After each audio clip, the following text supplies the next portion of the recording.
Hey folks, happy Wednesday afternoon. It took me a minute. I was like, Tuesday, Wednesday, it's a weird week. All right, so thank you for joining us this afternoon at the end of your day. We have Dr. Maureen Gray, who's going to be talking to us a little bit about how she uses Discord in her classes. So I'll be monitoring the chat and yeah, go ahead, Maureen. Thank you. Yeah, thank you guys so much for joining. For those that don't know me, Heather just mentioned, my name is Dr. Maureen Gray. I'm in the psychology department, and I still think of myself as new at ECC, but I guess I should stop saying that because I've been here for almost 3 full years, which is very, very exciting. So I have a little bit of material that I prepared, but the big part of what I wanted to do today was just show you the actual maybe ins and outs of how I use Discord and what it looks like. And also, please always feel free to stop me with questions that you may have, or if there's a feature that you want to see more of, I'd be really happy to try and talk about that. So let me share my screen here, and hopefully you can now see my PowerPoint. Is that true? Excellent. Okay, cool. So I want to start off by talking about student engagement because this is the framework that I'm using when I think about Discord and how it helps me. Uh, there are lots of really excellent things that are associated with higher student engagement. It contributes to, a positive atmosphere at the school. It's also associated with higher academic achievement among the students themselves. So those that are more engaged have better grades, have better retention through their classes, and just have a better experience at school. Psychologists talk about engagement usually using 3 different dimensions. So sometimes we talk about behavioral engagement. Behavioral engagement is basically what students do. This is engagement that is all observable. So these behaviors, right? Things like coming to class, taking notes, or if a student is in an online class, participating on a discussion board. These are all behaviors. The next piece of engagement is sort of building on the behavioral stuff and thinking about what's going on behind that behavior. And this is cognitive engagement. When we talk about cognitive engagement, the focus of this engagement is internal or mental. So, what are students thinking about while they're doing those behaviors?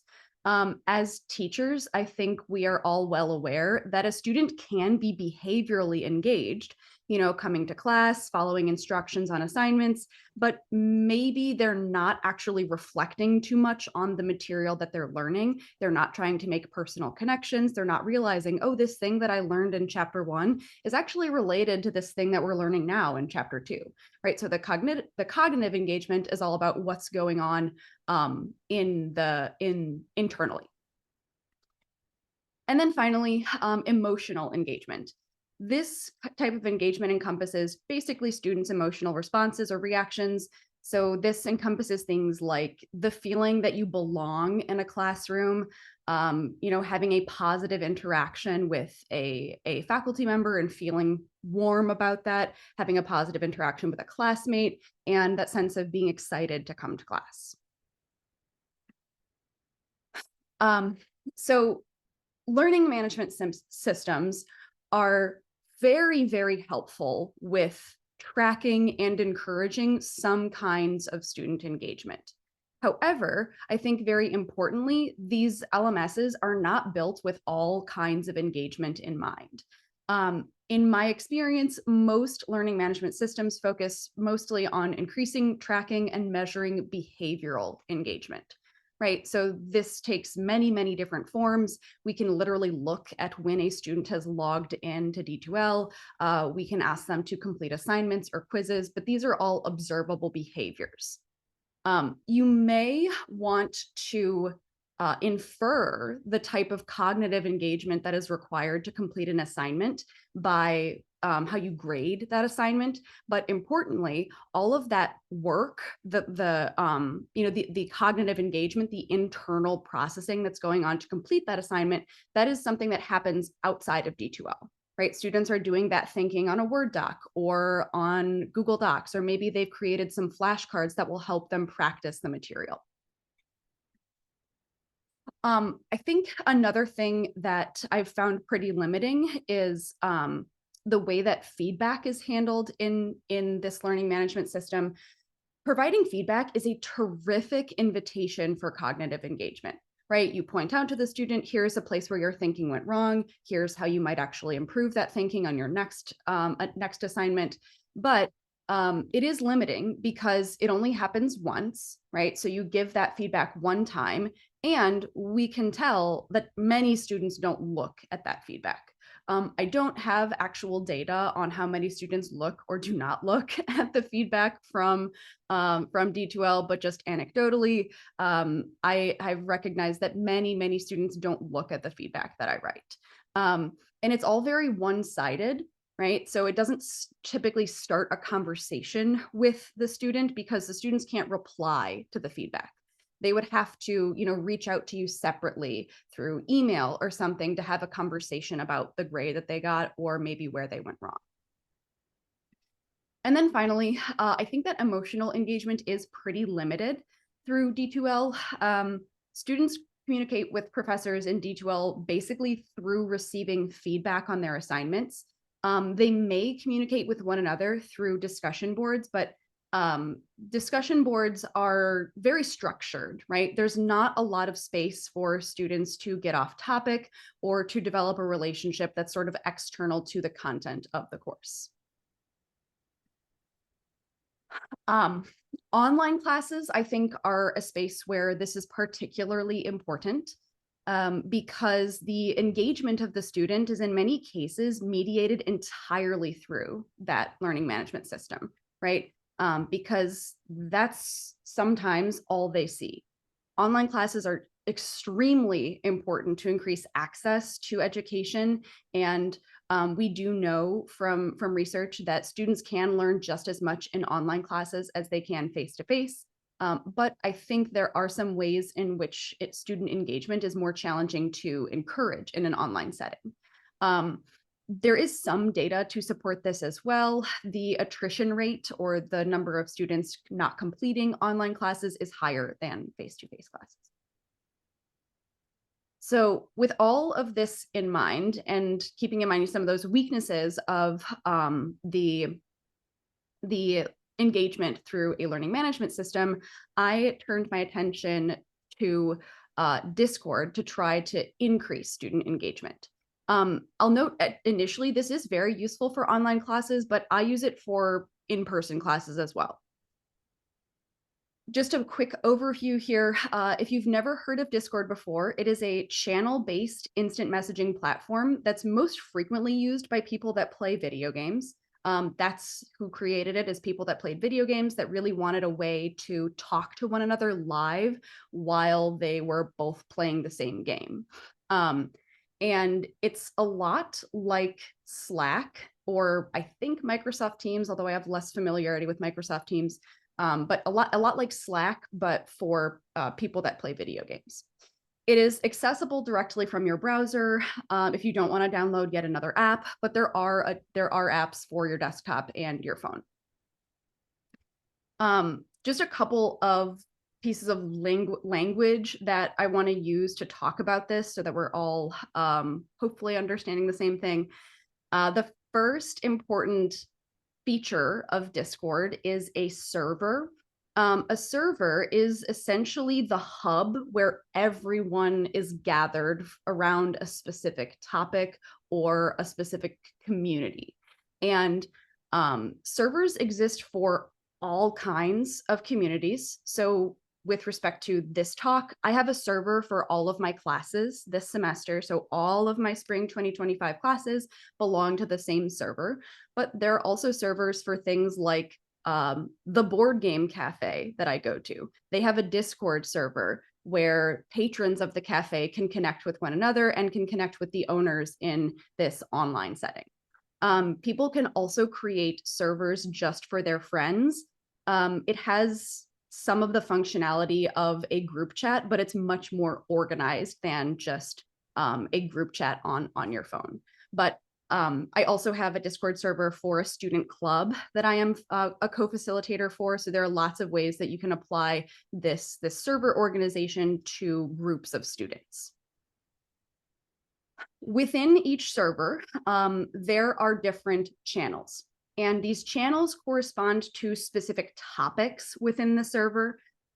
So for example, in my classes, I have an announcements channel where I post all course announcements. In addition to posting them on D2L, I have another channel where students are able to ask questions about the course, about assignments. There's also a channel where students can just post random stuff, pictures of their pets, things like that, that I hope are going to be more encouraging of emotional engagement. Importantly, these channels can be public or private. So you can change the viewing settings for each channel so that it's only visible to maybe one of your classes or to a small group of students that are assigned together to work on a project. You can give them a private space where they can talk about that project. And then the last piece that is important for the way that I use Discord is direct messaging. Direct messaging is basically like an instant message or a text.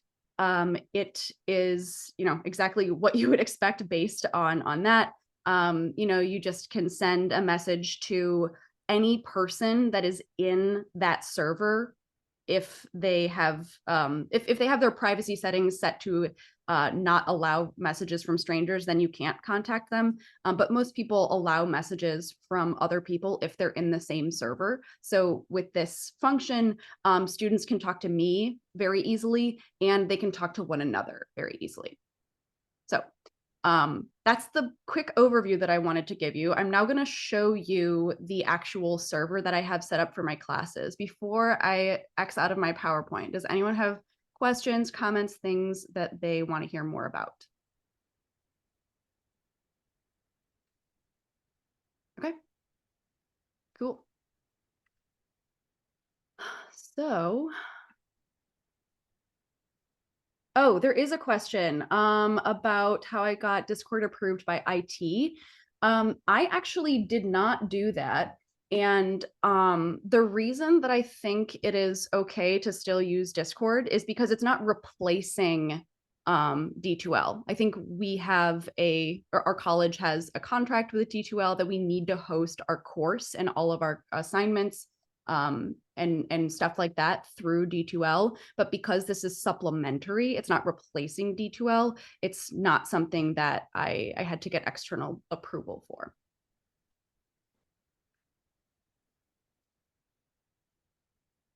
Did that answer that question?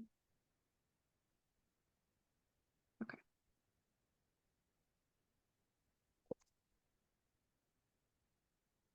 So, oh, yes. Okay, that Title IX concerns with official channels. So the way that I ensure we're still within what I understand to be our requirements is I do not discuss grades over Discord.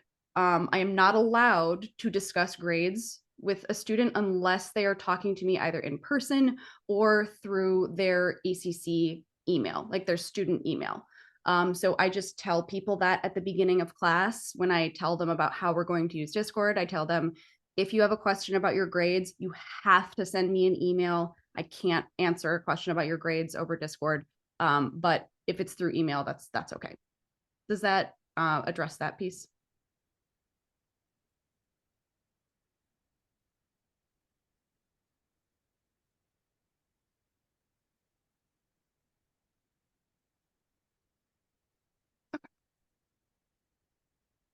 Oh, thank you. So I have on the topic of harassment and things like that, I have not had a lot of problems with that specifically. I have in my server some, this is just my demo server because I can't show you anything with actual students in it for privacy concerns. I have some rules about how the students are supposed to comport themselves in this online setting. And I use this, I very, very rarely have had to enforce this. I think one person got hacked, whatever that means. I'm not sure exactly, one time, and I had to contact them and say, hey, I think this is an inappropriate use of this content of this service.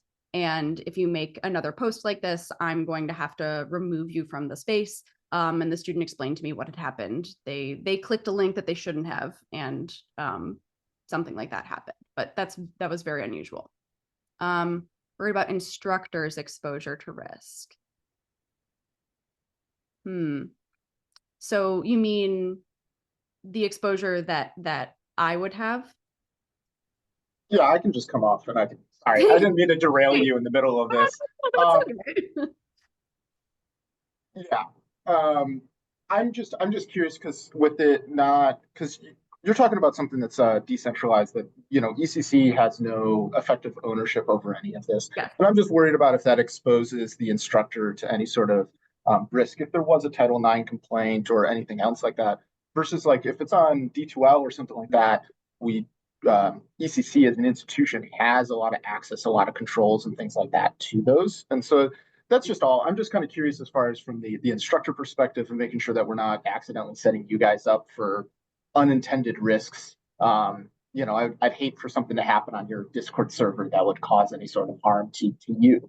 That's more so like, by all means, like I love Discord. It's useful. I just like it's that delineation in between like official and unofficial channels that I'm a little worried about. Yeah, I appreciate that. And to be frank, that's not something that I've considered fully and how that might affect like myself and my risks. I don't know that this is an essential part of why Discord is valuable for my students, but I do think that there is some value in the fact that it is separate from D2L. It is on purpose a less formal, less supervised place.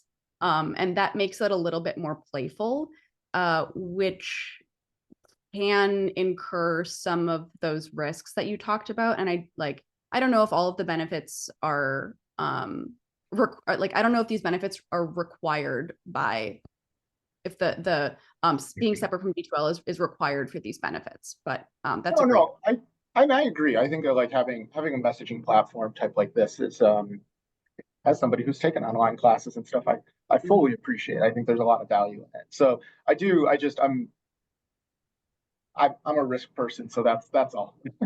Yeah. Thank you.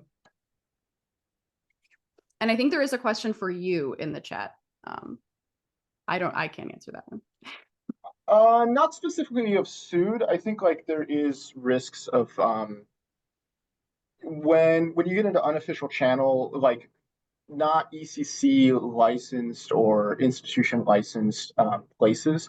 If there are there's data like records requirements and things like that we usually just kind of assume that we're following. And so it's just given that it's a discussion based place, I think that there is an increased risk of any sort of harassment or anything like that. Not saying that's likely. I actually think it's exceedingly unlikely. But as a result, when you have these unofficial channels where you might not be meeting some of those requirements, and unintentionally so, I think as an instructor that is a potential risk that you should like. That's the real reason for like the original question of like I was kind of curious how you approved it through IT is. If they've done that, if they've approved that, like, yeah, by all means, use this. This is great. That means that there's a lot of other things that are getting checked, a lot of the licensing and things like that. Like when you click the accept the terms and agreement of Discord, I don't know if that's actually something. I don't know what's in there, and I don't know. I don't know if Roberto, for example, up in risk management, has looked at that kind of thing and made sure that that's actually something that we are able to comply with and things as an institution. And so it's this kind of weird balance. And that's really, I think it's less so the risk of you individually being sued, but I think that there are things that could happen on Discord that I'm pretty sure any of us could play out in our head of that would pose a pretty significant risk to you as an instructor here at ECC. I don't think those are likely. I think they're extremely marginal, but it's one of those of doing the due diligence and double checking. And once again, I didn't mean to derail us. I think it's a very useful thing. I just want to make sure. I was just kind of curious with that side of things. Yeah. Your question, Aline?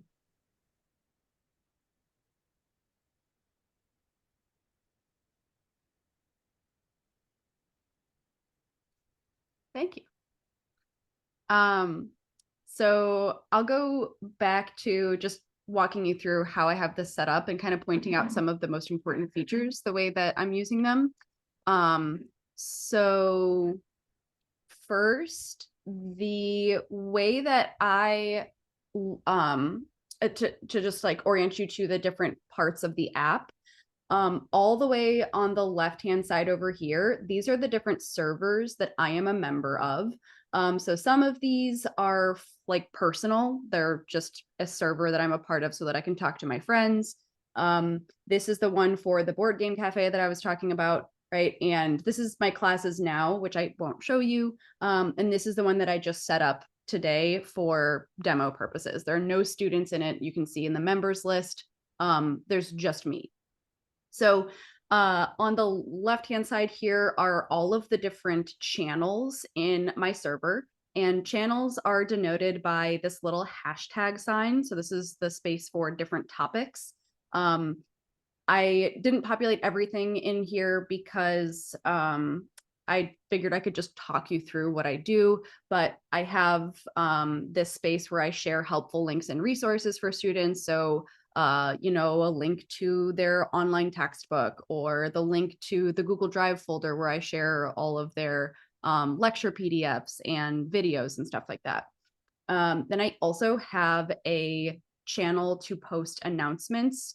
I always post them on D2L, but I post them on Discord too, because students don't automatically get notifications when you post announcements on D2L. I've been told they do automatically get notifications when I tag them in an announcement on Discord. The other point here is I'm hovering over how this channel now says text limited. That means that it's private, or that there are some settings on this channel so that everyone in my server can't see it. I have all students from all 5 of my classes on the same server every semester, and I set up the privacy settings so that only students in my Psych 100 class can see this channel.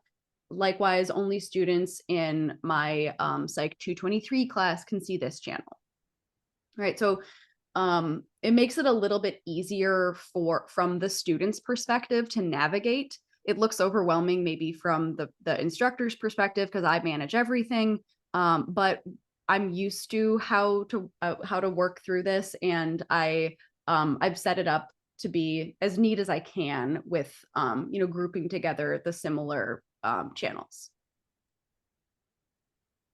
One last thing I want to point out, or one last feature I want to point out before I talk about these roles on the screen, is this is a voice channel. A voice channel is basically like a phone call. So you can click this and automatically your user will jump into this voice channel, and any other person that's in the server can jump into the voice channel too and basically just chat with you live.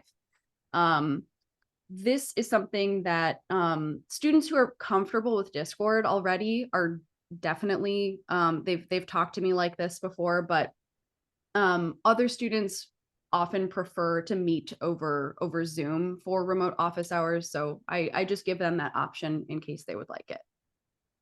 And then I do want to show you how the group channels look. Okay, so this is what I have set up for my online child psychology class. It looks overwhelming because I have 12 different groups, but remember, I can set the permissions, the viewing permissions for these channels so that each student only sees the channel that they are a member of. So if you are in group 8, this is all you will see. You're not going to see all of these other channels that are not relevant to you. So each group has both a text channel where they can share messages and collaborate on assignments asynchronously, and they have a voice channel where they can join together to talk to one another live and to work on assignments. People don't, in my experience, people don't do that too frequently, but I actually have 2 groups right now this semester that have been meeting live to work on their assignments. I think that's pretty amazing in an online class, right? These are students that have never met in person. I put them into a group together and they are interested enough at getting to know one another and completing the work that they're actually finding time to actually to meet live, which is pretty cool.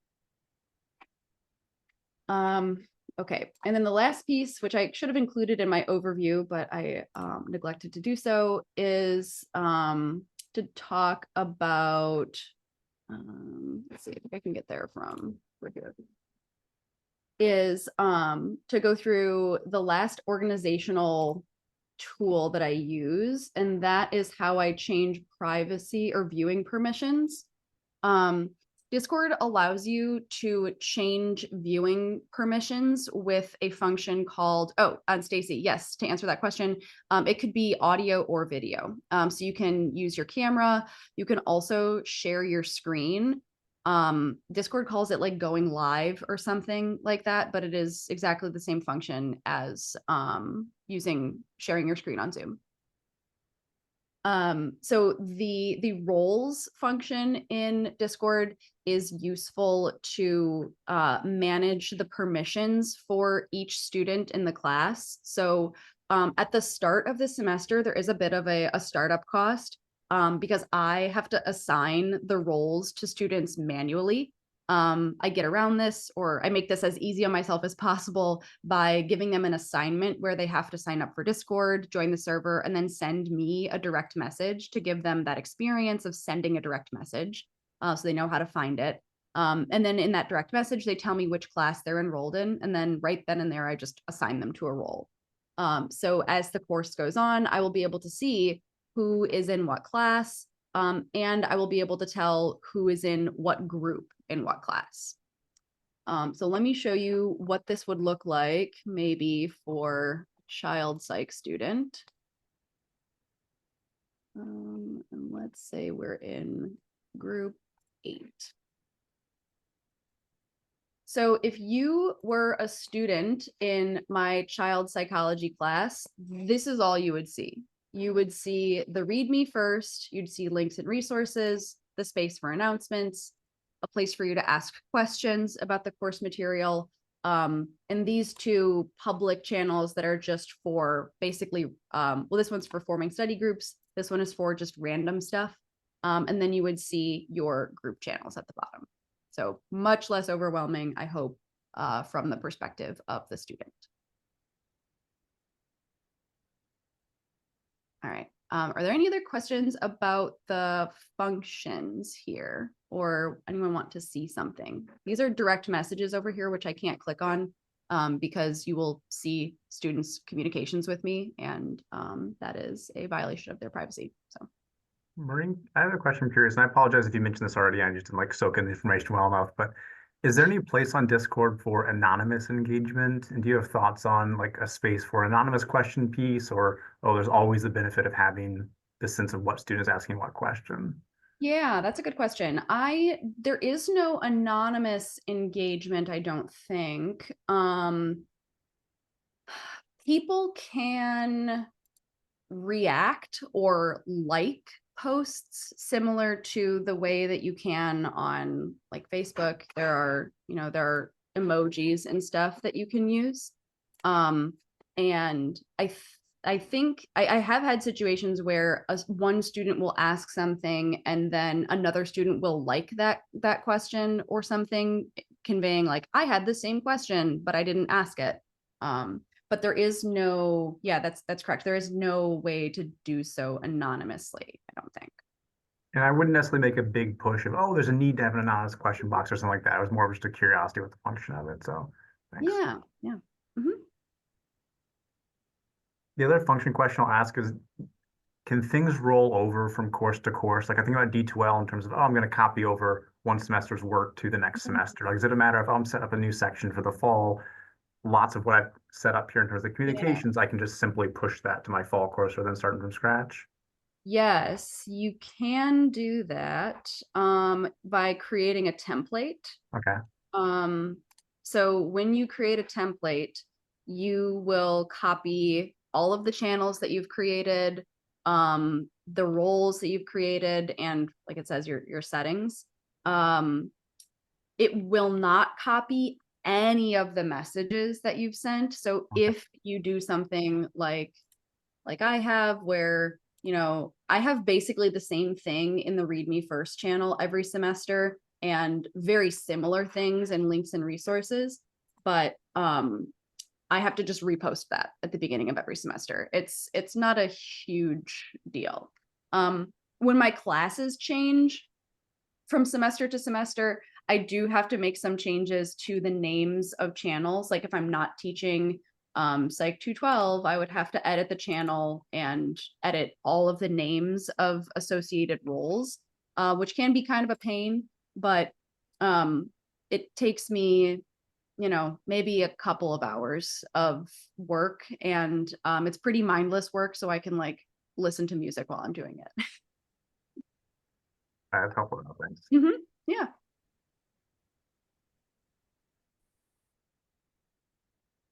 Marina, I had a question. Yes. How do you keep track of who's who in these channels? Because when they create their accounts, right, they create their own username that is Yes. probably unrelated to their actual names. Yes. Sometimes. um this is especially a problem for, well, I wouldn't say problem, but especially a thing that needs to be addressed for students that have already used Discord or are already experienced with it, because they probably have a goofy gamer tag. I pretty much only use Discord for, I have like one server where I talk to my friends and for school. So my username is very boring. It's Dr. Gray 2.0. But you know, y'all know these students, they're very funny. So some of them have really, really wacky gamer tags. You can actually set up a profile. This is an ad. I don't pay for Nitro. Oh yeah, the other thing I should have said about this, all of this is free. I used to use Slack, but I stopped using Slack when they made the free version really like very, very limited and tried to push people onto the paid plan.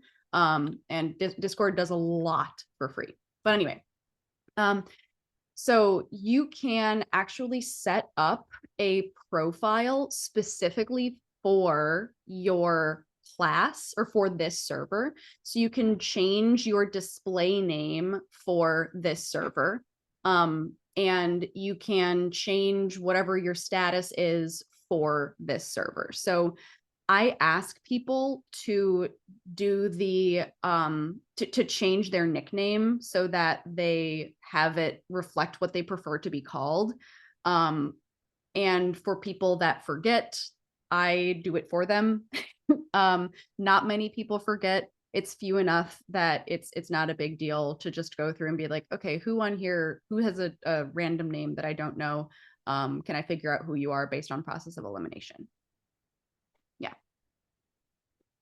And yes, Tyler asked a question about there being ads.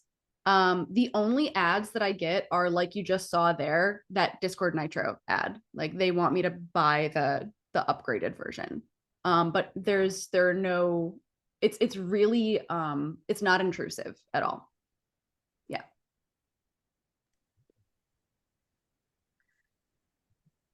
I had a question. Let's say you wanted to invite a guest in, for example, a distance learning librarian to come talk to some students here. Is that something you would be able to do?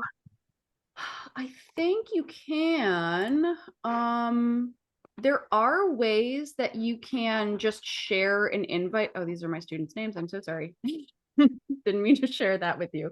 But you can invite people just with a link through it'll generate a link that you can set to expire if you only want people to be able to use it for, you know, that week, or you can set it to be permanent, whatever. And then I think there's a I don't know how to do this because I haven't actually tried, but I think there's a way to give someone temporary status so that their membership in the server, it'll only last for like a week or so. Even if you can't do that, it is pretty easy to like kick people. That's the verb they use. It sounds really mean, but you as the administrator can you know, get someone off of the server, and they can also leave it or unfollow it on their own. Cool, thank you. Yeah.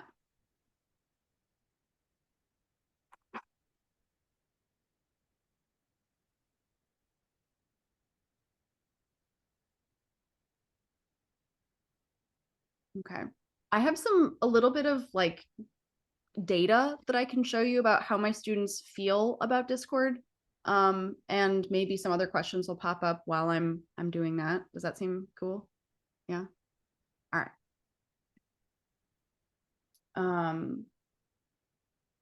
Oh, actually, I wanted to show you some examples first. My bad. So, there are some ways that I can use Discord to increase behavioral engagement. These are maybe some of the same things that you'd see, the same functions that you'd see on D2L. So I post announcements on both Discord and on D2L. However, this doesn't happen all the time, but sometimes students will like react to my announcements with an emoji. You know, they'll give it a thumbs up or like a party emoji if it's a fun one. Not too many fun announcements, but you know, that is some way that there's a little bit of interaction embedded here, which is not something that happens in on D2L. And then this is an example of a way that students can ask questions about assignments. So I blocked out all the names of people in the images I'm showing you, but these are all screenshots from my classes this semester. So, you know, students asking about this type of assignment that I give. And this is what I was mentioning earlier, Tyler, that another person reacted to this post because they were presumably interested in hearing the answer. So this was something that I responded to. I mean, you can see I responded to that pretty quickly in like less than 5 minutes. I don't actually get email notifications on my phone. And I do get Discord notifications on my phone. So if I'm available, I will be able to reply pretty much right away. And then this is an example of a couple of students, actually 3 total, that are collaborating on a group activity. So just to show you what this kind of looks like as they're working through things, this conversation spanned over 2 different days, and they're trying to figure out, you know, rephrasing what the assignment is to one another and trying to figure out who is going to do what. I do have this example of some students doing some real-time collaboration, again, because I thought that was so cool. There are some other examples of asynchronous cognitive engagement, but I thought this was a better example because it shows some of the reach of Discord if students are truly, you know, engaged with it. So this is a group with only 2 people in it, and they are talking to one another to try to figure out a time to meet live in the voice channel. And then finally, the emotional engagement is a part of this this app that I really, really like. At the beginning of the semester, I ask students to, as a part of their introduction to Discord assignment, I ask students to post a picture of their pets or a cute animal picture on our general channel, which is purposely not course related. It's really a sweet space. People love to share pictures of their pets. And it fosters a little bit of community within the students. They, like and comment on other people's pets. And I post there sometimes too. I don't really use social media. Like, I think this is the only social media app that I have. But my parents did just get a new puppy, and I posted it on Discord because I have nowhere else to tell anyone about that. And as you can see, people did enjoy that, right? A lot of people responded positively to that. And I think that's something that hopefully will increase some of that emotional engagement. I have a question. Yeah, please. So just looking at, first of all, Pocket is like the best name for a puppy. So Thank kudos you. to That your was parents on that my one. idea, actually. I love Pocket, it. pocket puppy. Have you found that, like, especially like the general channel, engagement persists after the semester ends when class is over? Like, do you leave them, like, how does that work? Yeah, I actually delete the server after the class is over. I do not want to force students to feel obligated to stay in touch with me, or to feel obligated to maintain any kind of connection to people. So I just delete the server after the semester is over, and anyone who wants to stay my friend on Discord can. I do have a couple of students that are still friends with me and will message me like, "Hey, Dr. Gray, what do you think about this video about hypnosis?" Like, even the person I'm thinking of, I think I had him in class like a year ago, or maybe more. But it's like a nice way to stay in touch for the people that do want that. Yeah.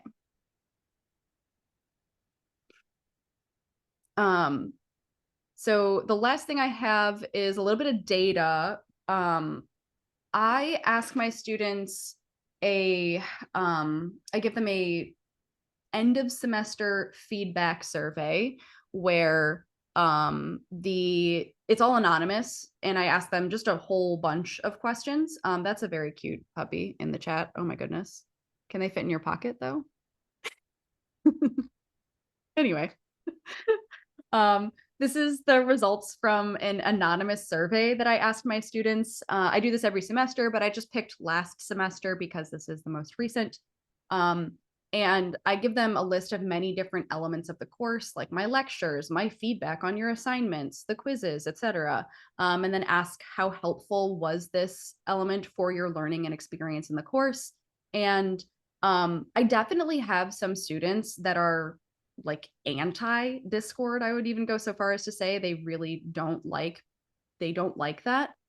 Because this is anonymous, I don't know if those are students in face-to-face classes or if they're students in online classes. I will point out, however, I offer this survey for extra credit. And I think, the people who are filling out this survey at the end of the semester, they may be a little bit grumpy about what's going on outside of the survey at that time in their lives. So I do take some of that with a grain of salt. But I think, like, generally people seem to find that it is a helpful element of the course. Oops, that's not what I wanted. There we go. Okay. In addition to this end of semester feedback form, I give a feedback form in the middle of the semester, which not for all of my classes. It's for a grade for some of my classes and extra credit for other classes, which is why you see the difference in the response number. So in the last one, 99 students filled it out. This time only 70, because some of them didn't have to. So This is pretty typical for what I find when I ask this question, you know, just what is your baseline familiarity with this app? We have some students that are pretty much heavy users, right? About a fifth of them. And then another third are folks that have used it maybe a little bit, but not too much. Only a few people had never heard of it before. And there are some folks that need a little bit more hands-on guidance with figuring out how to use the app and what functions we are going to be paying attention to. But I do a couple of things to help people like that. I record a walkthrough video, just like I did with you all, where I walked you through each of the functions and showed you how to use them. I do that with the students, and I post that online so they can watch it. And then I also I offer to meet with anyone who needs a little bit of extra help. In my experience, that doesn't happen that frequently. I maybe have like 1 or 2 of these meetings a semester, if that. So now I want to show you a couple of data point or a couple of pieces of data at 2 different time points. Yes, a question.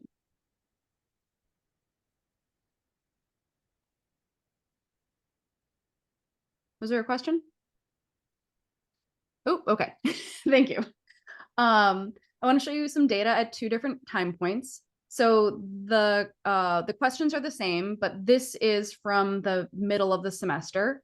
So on a scale from 1 to 5, how comfortable do you feel using Discord to contact your professor? Some students report that they are uncomfortable. Some students report in the middle, but most people are saying they're very comfortable to using that to talk to me. And the data looks pretty similar for the end of the semester. The big differences to me are a higher proportion of people are choosing very comfortable. And then now I have a couple of people who are reporting that they are uncomfortable or very uncomfortable. I don't know exactly how to explain the addition of the few people who got less comfortable, or maybe these are people that didn't fill out the mid-semester feedback survey and only did the end of semester. So these are just new data points entirely. The next one is one that I'm more impressed by. So this is how comfortable students are using Discord to contact their classmates, so one another. That would either be in that small group setting where they're talking on a private group channel, or maybe posting on the general channel to ask a question to the whole class, which does happen sometimes, or posting like a meme, that also sometimes happens.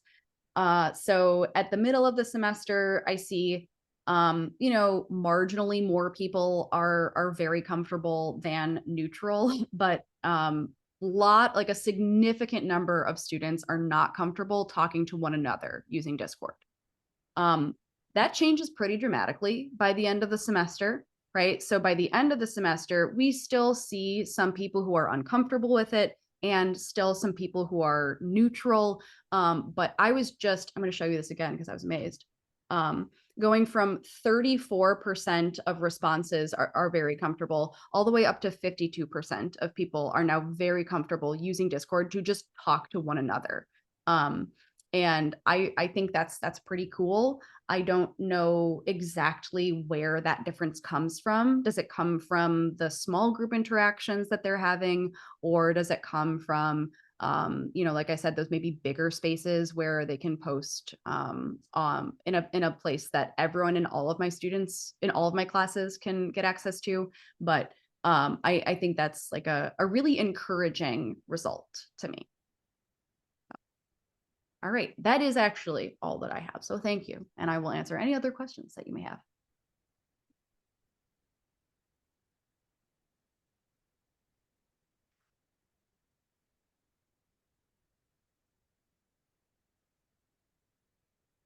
I was just trying to be funny with the dog.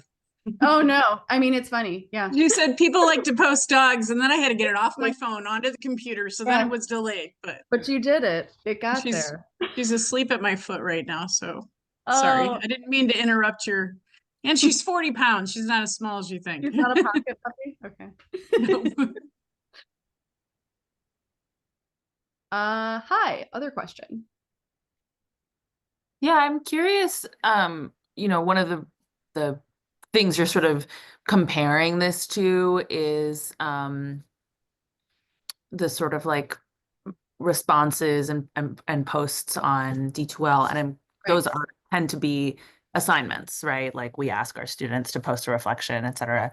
Have you tried, aside from like, hey, this week it's your homework to post a puppy, have you tried doing any kind of required or extra credit assignment that students have to post something or reflect on something through Discord? I have tried that once. It was like, it was more out of necessity than anything else. I had an online class, I think it was online, that was so small that I couldn't have a productive discussion hosted on D2L, but I had another class that was hybrid. It was the same class, but just 2 different sections. And my hybrid class also had to do a discussion board requirement. So I had them do their discussion board on Discord, specifically so they had more access to different viewpoints and they could actually talk to enough people to form, their own opinions and have reactions to one another. The students reported that it was a little bit of a difficulty to then submit that assignment on D2L. So they had 2 steps, right? They had to do the assignment on Discord and then submit it on D2L, because it's my understanding that we still do have to collect student work and record all of that through D2L. So there is that extra step for either the students have to do that extra step or you do, because you would have to go to Discord and check, like, did this person do all of the discussion posts? There are ways that you can do that. Like there's a search function. Oops, I can go back here to show you. There's a search function and you can look for posts made by a specific user. You can look, are the posts before, during a specific date range or whatever, if you have like a weekly requirement. And I actually think one thing about Discord that I'm not familiar with yet, but I hope to be someday, is they have bots that you can add to your server that will do cool stuff for you, like track engagement. So you can preload a bot into your server that will basically track, oh, user X made 5 posts and each post had an average of 150 words or something. So you could use a bot like that to maybe automate some of that, like searching and bookkeeping. But I don't know how to do that yet. So I haven't really explored that. It's a great question though.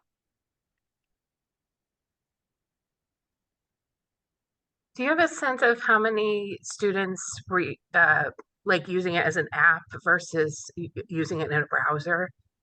Oh, I don't know. That's a good question. So I would think that pretty much all of the students who report that they used it a lot before the class started, I'd imagine all of them have either or both of the desktop app and the phone app. I have both because that's the easiest way for me to stay in touch with people. And I think that some students who, even those that haven't used it before, download the phone app just because it's an easy way to check announcements and to stay in touch with me and others if they needed to. But I don't have a question in my survey about like how you actually accessed it. That's a very, very good idea. Thank you. I'm writing that down.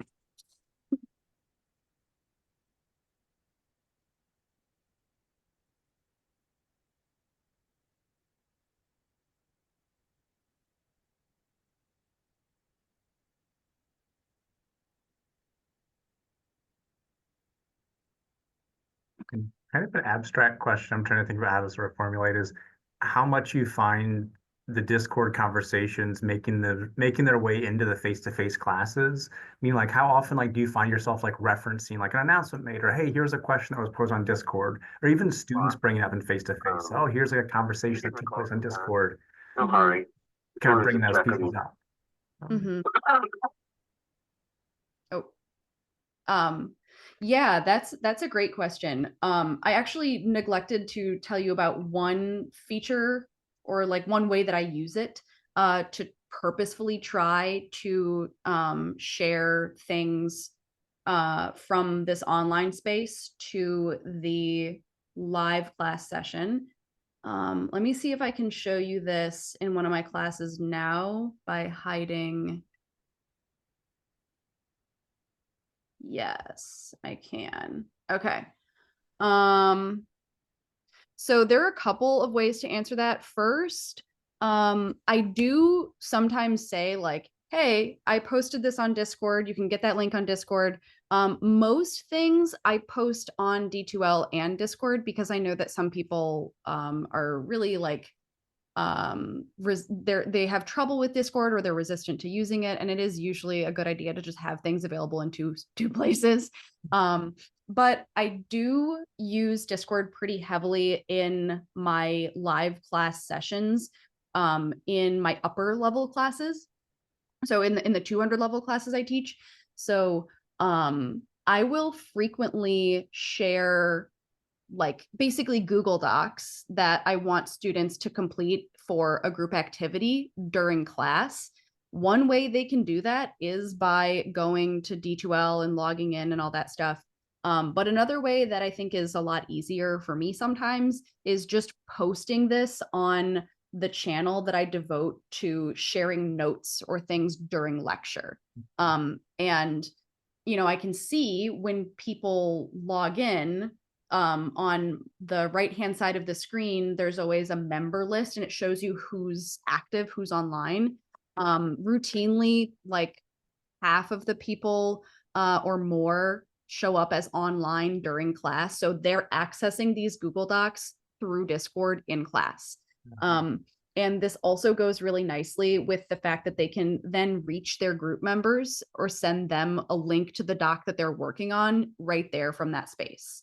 The other reason that I elected to use Discord to help me do group activities is I think it would be very challenging, excuse me, if not impossible to do group activities in an online class without this kind of tool. And B, I don't want to force students to give one another their phone numbers or their private contact information if they don't want to. And if I use Discord, they don't have to do that, right? You have access to the same channel because you're assigned to the same group. But if you don't want to give that person your private contact information outside of that setting, you don't have to. So does that answer your question? It does, yeah. Because the thing I was thinking about is like, oh, like this scenario that you'd want to avoid in some ways of like, oh, the Discord seems like a separate space than the sort of face-to-face, right? Like, oh, there's really rich conversations happening in one that's not quite happening in the other. An experience I've had too of like, oh, there's a great online discussion. Let's try and bring that into the class, and it just didn't happen for whatever reason. That it seems like intentionally bridging those seems really smart. It gets encouraging to see that happening in what you're doing. Yeah, I've tried before using Discord to collect ideas for things too, where I give the students, generate problems you have that are making it difficult for you to stay motivated for the rest of semester. Sometimes, I don't always do this, but if I'm in a hurry, if I like didn't give them enough time to have a great discussion, sometimes I will ask them to collect their ideas in a thread on Discord instead of me like calling on people individually and writing their answers up on the board. Yeah.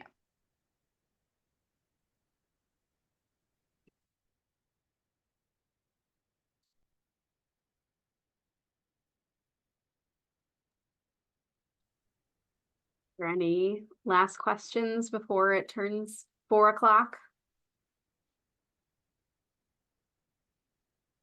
Well, thank you all for coming and thank you for your conversation, your questions. Thank you so much. And if you want the template to my server or you need help like walking through how to get one set up, very, very happy to do so to help. So thank you guys. Have a great day. Thank you.